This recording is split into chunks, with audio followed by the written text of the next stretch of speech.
ओम शांति। 5 अगस्त 2024 की साकार मुरली से होमवर्क।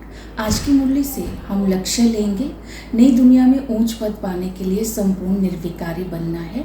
संपूर्ण निर्विकारी बनना अर्थात पवित्रता की धारणा करना, ऊंच पद पाना अर्थात जगत जीत बनना। इसके लिए आज हम ज्ञान, योग, धारणा, सेवा, इन्हीं 4 सब्जेक्ट्स पर अटेंशन देंगे।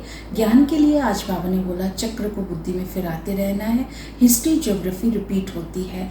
सतो प्रधान दुनिया, नई दुनिया मनुष्य सृष्टि को कहते हैं और पुरानी दुनिया भी मनुष्य सृष्टि को कहते हैं। आदि में लक्ष्मी नारायण का राज्य था, हम मालिक थे। उस समय पुण्य आत्माओं की दुनिया थी, सभी सुखी थे। आदि सनातन देवी देवता धर्म था। और जैसे ही मध्य में आते हैं तब काम महाशत्रु के वश होकर विकारी बनते हैं, दुखी बनते हैं और दुखी होने के कारण ये पाप आत्माओं की दुनिया बन जाती है। अंत में पुरुषोत्तम संगम युग पर ब्रह्मा के द्वारा शिव बाबा हम बच्चों को अडॉप्ट करते हैं, हम ब्राह्मण बनते हैं। हम ब्राह्मण जब बनते हैं तभी देवता बन सकते हैं, शूद्र सो देवता नहीं बन सकते हैं। तो हमें पुरुषोत्तम बनने का पुरुषार्थ बाबा कराते हैं। यह है ज्ञान की बातें।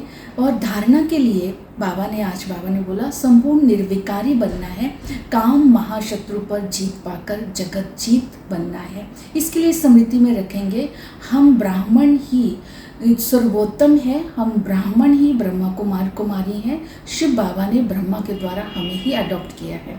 इस नशे में रहना है। संपूर्ण निर्विकारी बनना अर्थात ऑनेस्ट बनना। ऑनेस्ट उसे कहते हैं जो विश्व सेवा में बिजी रहते हैं, जो दूसरों को आप समान बनाते हैं, जो आराम पसंद नहीं होते हैं।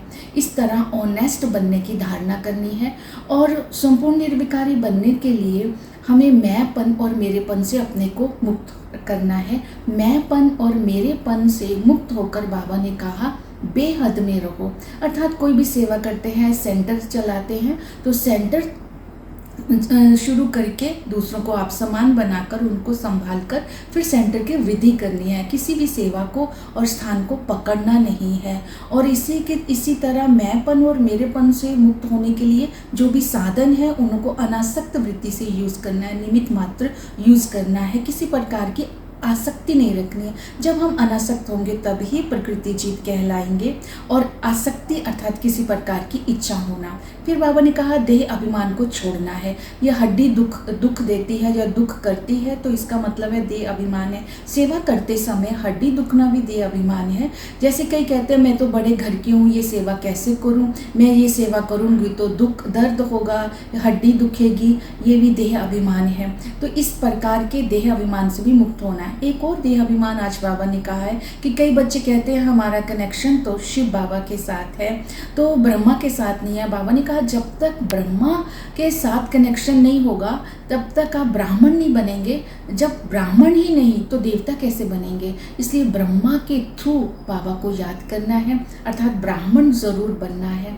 तो इस देहाभिमान को भी छोड़ना है कि मेरा कनेक्शन केवल शिव बाबा के साथ है। इस तरह योग के लिए आज बाबा ने कहा जब तुम बच्चे मुझे याद करते हो तो बाप भी उन बच्चों को याद करते हैं। याद से पाप भस्म होते हैं, याद से ही पुण्य आत्मा बनते हैं। याद करने की विधि है अपने को आत्मा समझना। आत्मा शब्द बहुत कॉमन है, लेकिन हम आत्मा याद से पुण्य आत्मा बनती है क्योंकि हम आत्माओं का पिता शिव बाबा हमें ब्रह्मा द्वारा अडॉप्ट करते हैं तो हम वर्षे के अधिकारी बनते हैं। वही टीचर बन करके हमें राजयोग सिखलाते हैं। वो बाप हमारे लिए कॉलेज खोलते हैं। ये कॉलेज भी है, यूनिवर्सिटी भी है और पाठशाला भी है। इसलिए कहते हैं मधुबन में मुरली बाजे। तो इस समय बाबा हमें रूहानी नॉलेज देते हैं। ये नॉलेज केवल रूहों को दी जाती है। नॉलेज है रचता और रचना के आदि मध्य अंत का ज्ञान। इस नॉलेज को लेने से हम 21 जन्म के लिए पुण्य आत्मा बन जाते हैं। सतगुरु आकर के हमें पतित से पावन बनाते हैं, मुक्ति जीवन मुक्ति देते हैं, हमें दुखों से लिबरेट करते हैं। इसलिए उनको दुख करता सुख करता कहते हैं। जब हम पावन बन जाते हैं तब वो हमें शांति धाम सुख धाम में ले जाते हैं।